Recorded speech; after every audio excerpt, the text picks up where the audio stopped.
If there was ever a man who could send a chill down your spine with nothing more than a name, it was Dennis Rader. But to the world, he wasn't just Dennis. He was BTK, 3 letters that became synonymous with terror: bind, torture, kill. In the quiet neighborhoods of Wichita, Kansas, during the 1970s, life was supposed to be safe and ordinary. Families lived in modest homes, children walked to school, and neighbors waved at each other from across the street. But beneath that calm surface, a shadow was lurking, a shadow that would grow darker with every passing year. People began to lock their doors earlier.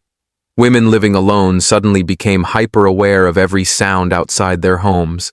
Entire families developed rituals of checking windows, securing phone lines, and glancing over their shoulders. For Wichita, there wasn't a simple boogeyman. No, there was BTK. This wasn't a killer who killed in a fit of rage.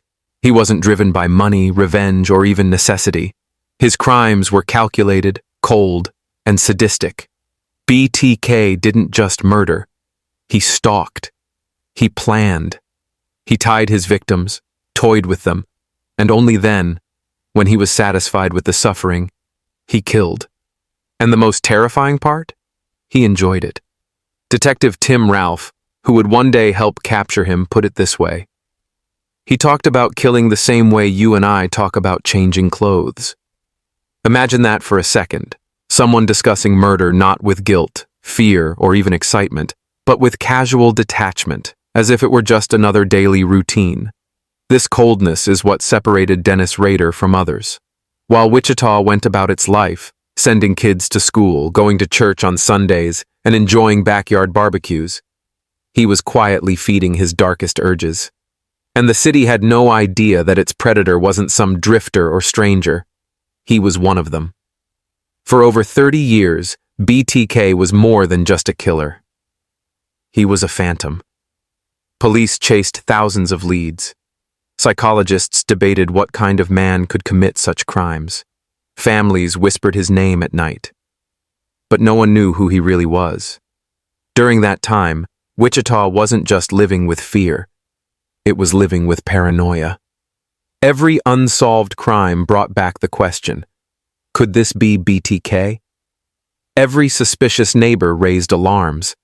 Every creak in the night sent hearts racing. The atmosphere of trust that once existed in this Midwestern town was gone, replaced by suspicion and dread, and the killer made sure of it. He wasn't content with killing. He wanted recognition. He wanted the world to know he was out there. He sent letters to newspapers, leaving details only the killer could know. He taunted police, mocked their failures, and gave himself the nickname that would cement his infamy: BTK. For law enforcement, this was personal. For families in Wichita, it was terrifying. And for young children growing up in the shadow of these crimes, it was life-changing. As Detective Ralph remembered, if there was someone that scared the hell out of me when I was younger, it was this man. He made me fear for my sisters. He was the monster of our city. But BTK wasn't a monster hiding under the bed. He was a man hiding in plain sight, a husband, a father, a church leader, an ordinary neighbor mowing his lawn on a Saturday morning. And that is what made him so terrifying. Because if someone who looked so normal could be capable of such evil, then how could anyone ever feel safe? This is the story of Dennis Rader, the man who lived a double life for decades, the man who believed his murders were his greatest accomplishment, and the man who, for 30 years, forced an entire city to live in the shadow of fear. Welcome to the story of BTK. It all began on a cold January morning in 1974. The Otero family lived in a modest home on a quiet Wichita street. Joseph and Julie Otero were raising their children the way any American family would. Discipline, love, and faith at the center of their lives. To their neighbors, they were ordinary, decent people. But on January 15th, their home became the stage for one of the most chilling crimes Wichita had ever seen. When the 3 older Otero children came home from school that day, what they discovered would scar them for life. As they entered the house, The atmosphere felt wrong, too quiet, too still. Something was off. Inside, they found their father, Joseph, strangled to death. Their mother, Julie's lifeless body was nearby. The horror did not stop there. The children quickly realized that two of their younger siblings had never made it to school that morning. Panic set in as they searched for them, hoping against hope they were safe. But upstairs, in another bedroom, they found young Joseph Otero Jr., only 9 years old, murdered. And then came the most gut-wrenching discovery of all. Police officers searching the house noticed what looked like a pantry door. But when they opened it, they realized it led down to a basement. As they descended into the darkness, they entered a small utility room. And there, hanging from a pipe, was the lifeless body of 11-year-old Josephine Otero. The brutality of the crime stunned the city. 4 members of the same family, murdered in their own home, in broad daylight. Wichita had never seen anything like it. But what truly set this crime apart was the killer's method. The Oteros weren't killed with a gunshot. They weren't stabbed in anger. They were bound, tortured, and killed. The precision of it, the cold planning, revealed that this wasn't random. This was ritual. For investigators, the crime scene was overwhelming. They collected everything they could, bedding, clothing, anything that might hold a clue. At the time, they had no idea that decades later, some of that very evidence would provide the DNA that finally unmasked BTK. For young Detective Tim Ralph, the Otero murders were more than just a case. He grew up in Wichita, and his own mother would drive past the Otero house when dropping his siblings at a nearby school. As a child, he remembered feeling a chilling sense of fear whenever they passed that house. The Oteros' story was no longer just a crime report. It was a ghost that haunted the entire community. The Otero case set the tone for BTK's reign of terror.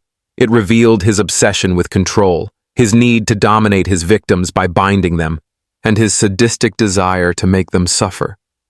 This wasn't just murder. It was theater to him. He wanted power, and he wanted the world to know it. At the time, investigators could hardly comprehend what kind of person they were dealing with. But one thing was certain. This was no ordinary killer.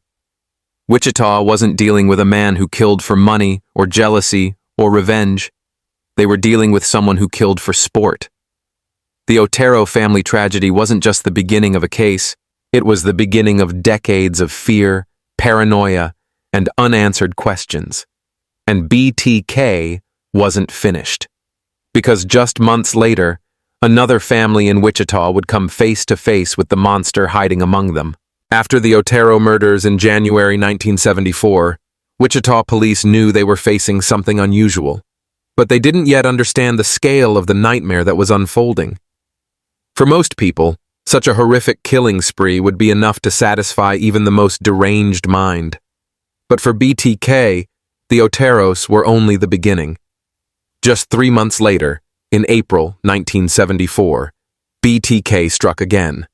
His next target was Katherine Bright, a 21-year-old student with dreams of building a better life. She lived with her brother, Kevin, and on that particular afternoon, she came home with him. What they didn't know was that a predator had already chosen her. BTK had broken into the house, waiting for her to return. He confronted the siblings at gunpoint, forcing them into submission. But this time, something unexpected happened. Kevin fought back. Kevin managed to wrestle with BTK, even getting shot twice in the head during the struggle. Miraculously, he survived. But his sister Katherine wasn't as fortunate. She was bound and brutally stabbed multiple times before dying in her home. For detectives, Katherine's murder revealed new details. This wasn't just a strangler. BTK was willing to use different methods: binding, stabbing, shooting. The common thread wasn't the weapon.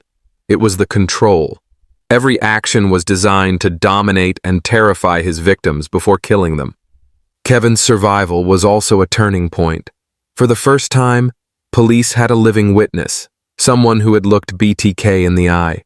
Kevin described him as an average-looking man, not overly tall, not unusually strong. Nothing about him screamed monster, and that was what made him even more terrifying. Still, despite Kevin's testimony and the mounting evidence, the case went cold. Wichita didn't see another murder linked to BTK until 1977, when he killed Shirley Vian, a 24-year-old mother of 3. Once again, his cruelty showed itself.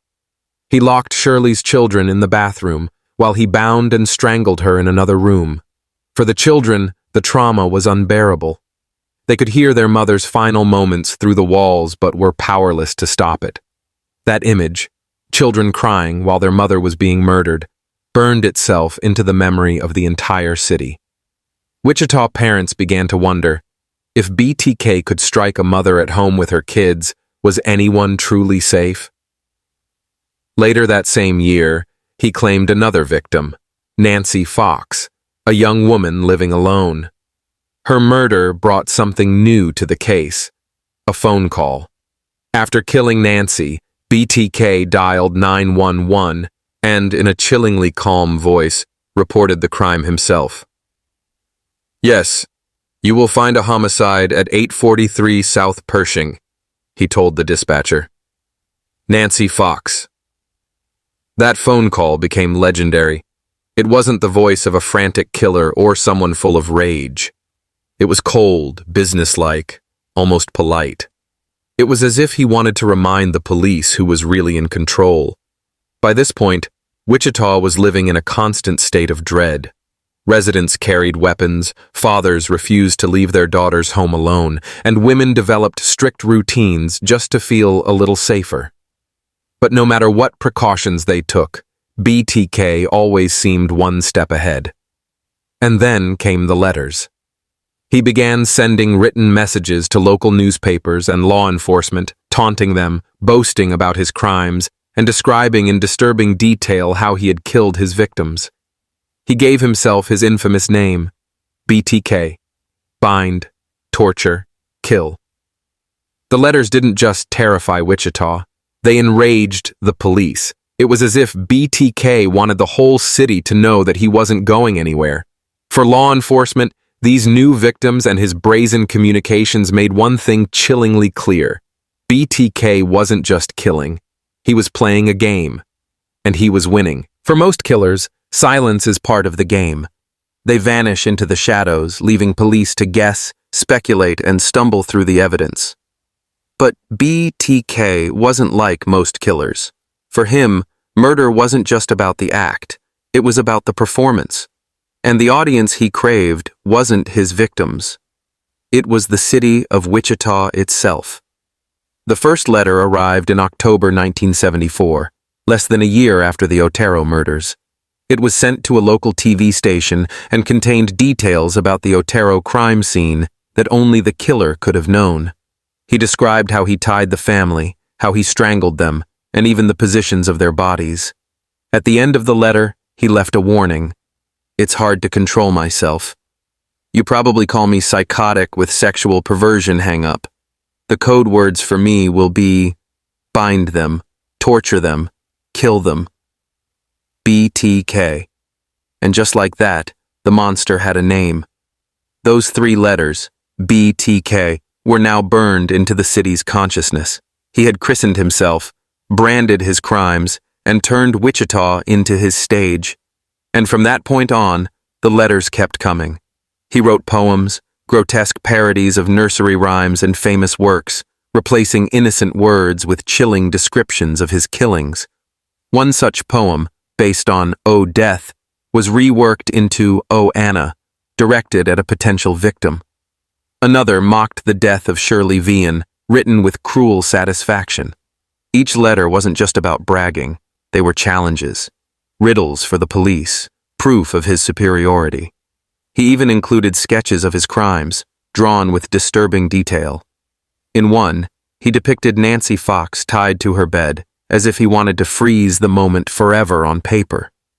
For detectives, the letters were both a blessing and a curse. On one hand, they provided undeniable proof, that the same man was behind multiple murders. On the other, they revealed his personality, someone who needed recognition, someone who wanted to be feared. That made him even more dangerous. The media became a weapon in his game. Each time a newspaper published his taunts, the city's fear deepened. Parents kept their children indoors. Single women installed locks, bought dogs, and still felt unsafe. Wichita became a city on edge, paralyzed not just by the murders, but by the anticipation of the next one. And BTK knew it. He thrived on it. In one letter, he compared himself to other infamous killers, Jack the Ripper, the son of Sam, and the Boston Strangler. He wasn't just committing murder, he was competing for a spot in history. His ego demanded it. His words dripped with arrogance. How many people do I have to kill before I get a name in the paper or some national attention? The letters also revealed another side of him, his frustration. BTK hated being ignored. He wanted headlines, recognition, and above all, fear. When the city didn't give him the spotlight he craved, he threatened to kill again. And each time, the police braced for the worst. But as much as BTK relished in the chaos, he also revealed his weakness, his need to communicate. Every letter he wrote, every sketch he sent, every word he taunted with, it was all a risk. Forensic experts studied his handwriting, his vocabulary, even the type of paper and ink he used. They knew that eventually, this compulsion to brag could be the very thing that brought him down. Still, for the people of Wichita in the 1970s and 1980s, that day felt impossibly far away. BTK wasn't just killing. He was controlling the narrative. He was inside their homes, on their TV screens, in their newspapers. The monster wasn't hiding anymore. He was speaking directly to them. And the scariest part? They had no idea who he was. While Wichita trembled under the shadow of BTK, the man behind the mask was hiding in plain sight. His name was Dennis Rader. And to anyone who met him, he was the last person you'd suspect of being a sadistic serial killer. On the surface, Rader lived an utterly ordinary life. He was a family man, married with 2 children. He worked in compliance, ironically enforcing rules and regulations for a local municipality. At his job, he was seen as strict, sometimes harsh, but reliable. To his neighbors, he was the quiet man who mowed his lawn regularly and kept his house in order. But the most shocking part of his cover was his role in the community. Rader wasn't just a churchgoer. He was a church leader, president of his congregation council at Christ Lutheran Church. He read scripture, organized events, and stood at the pulpit preaching morality to others. Imagine the irony.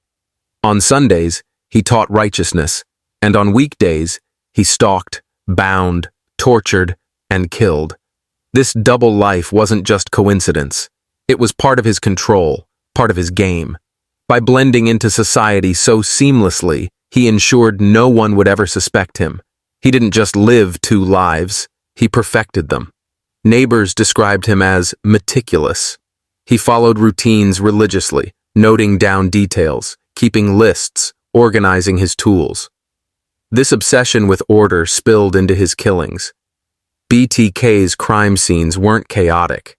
They were deliberate, staged almost like twisted rituals. He collected trophies from his victims, often clothing or personal items, and stored them away as souvenirs to relive his fantasies later.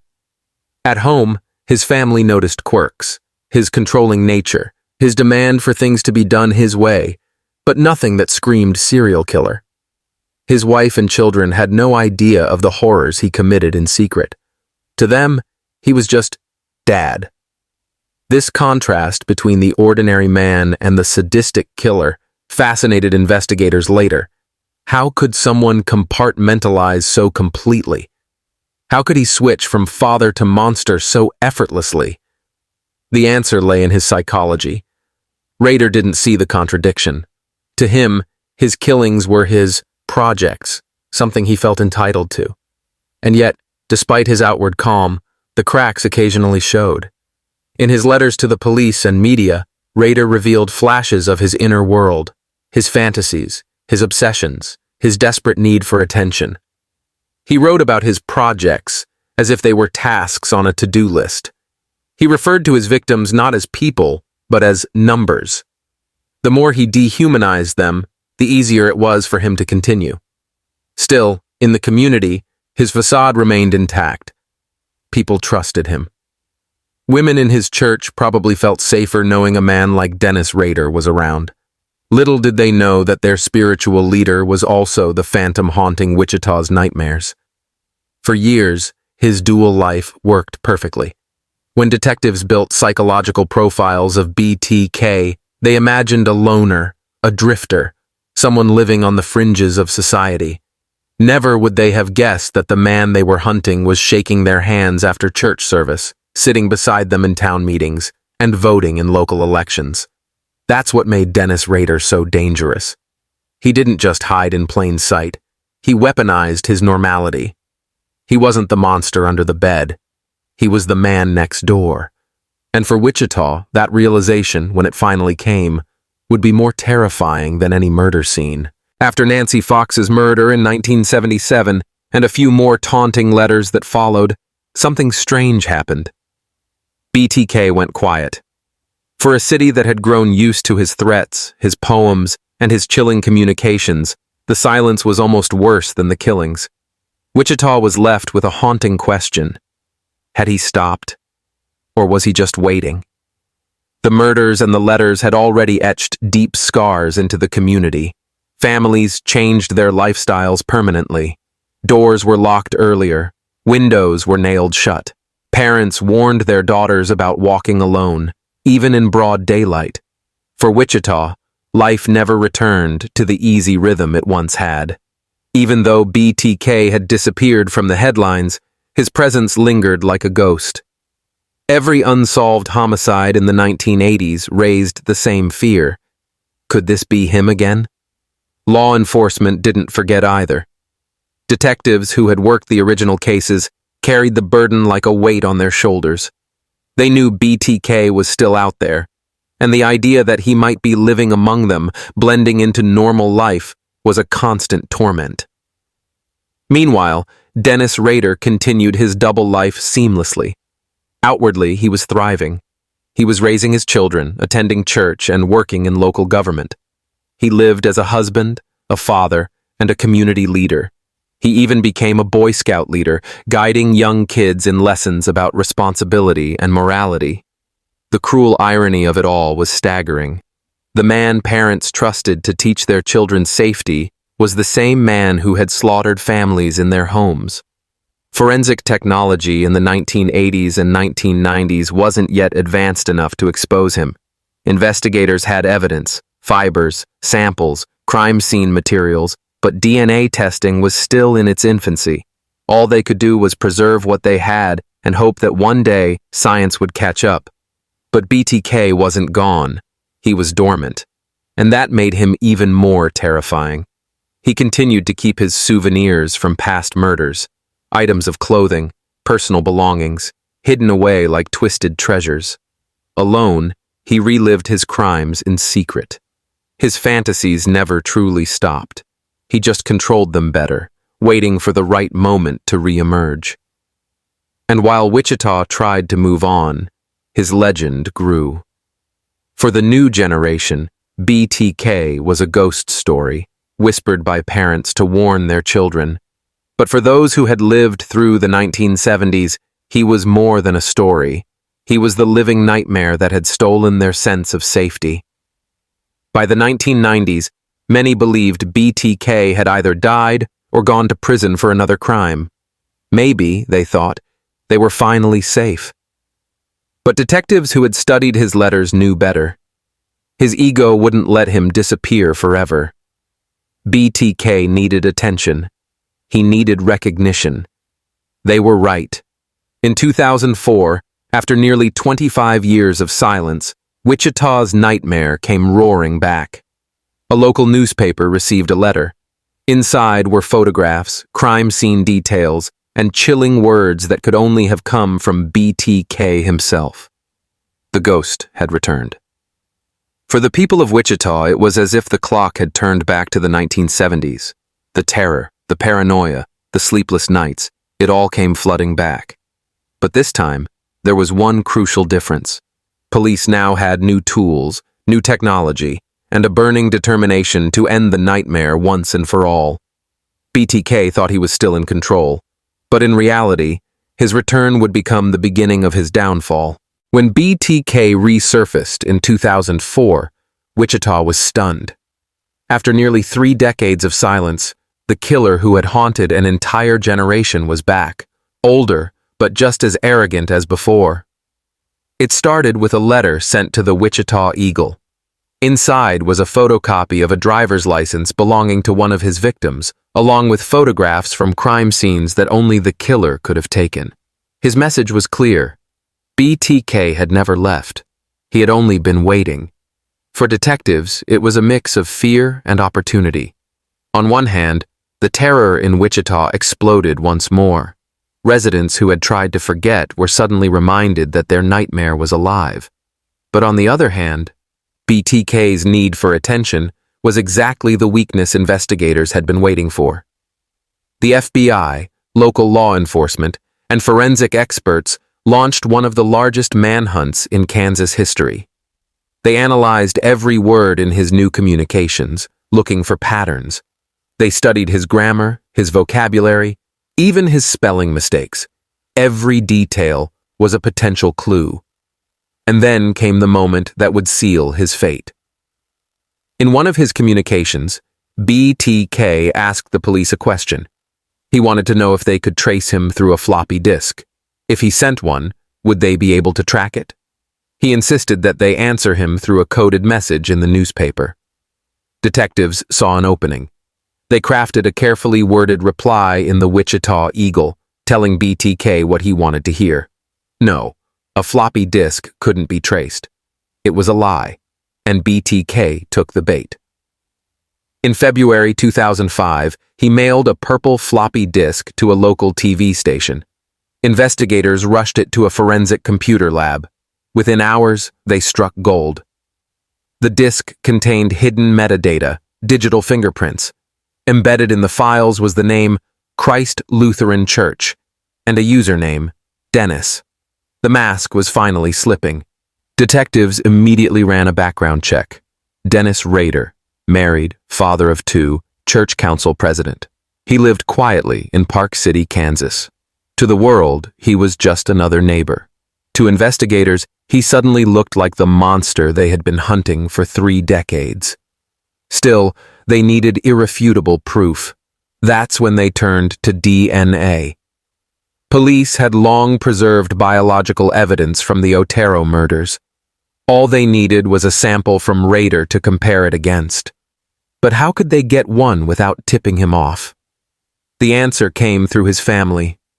Detectives obtained a sealed warrant for a PAP smear that Rader's daughter had taken at her university clinic. It was controversial, but it gave them exactly what they needed. The DNA from Rader's daughter was a familial match to the DNA from the BTK crime scenes. There was no doubt. Dennis Rader was BTK. On February 25, 2005, police set their plan in motion. They pulled Rader over while he was driving near his home. He was calm, almost eerily collected, as officers placed him in handcuffs. When they told him why he was being arrested, he simply replied, "Oh, I guess you've got me." 30 years of terror had ended not with a dramatic shootout, but with a middle-aged man surrendering quietly on the side of the road. For Wichita, it was a moment of relief, but also disbelief. The monster who had stalked their city was not a shadowy figure. He was their neighbor, their church leader, their dog catcher. And for Dennis Rader, the game was finally over.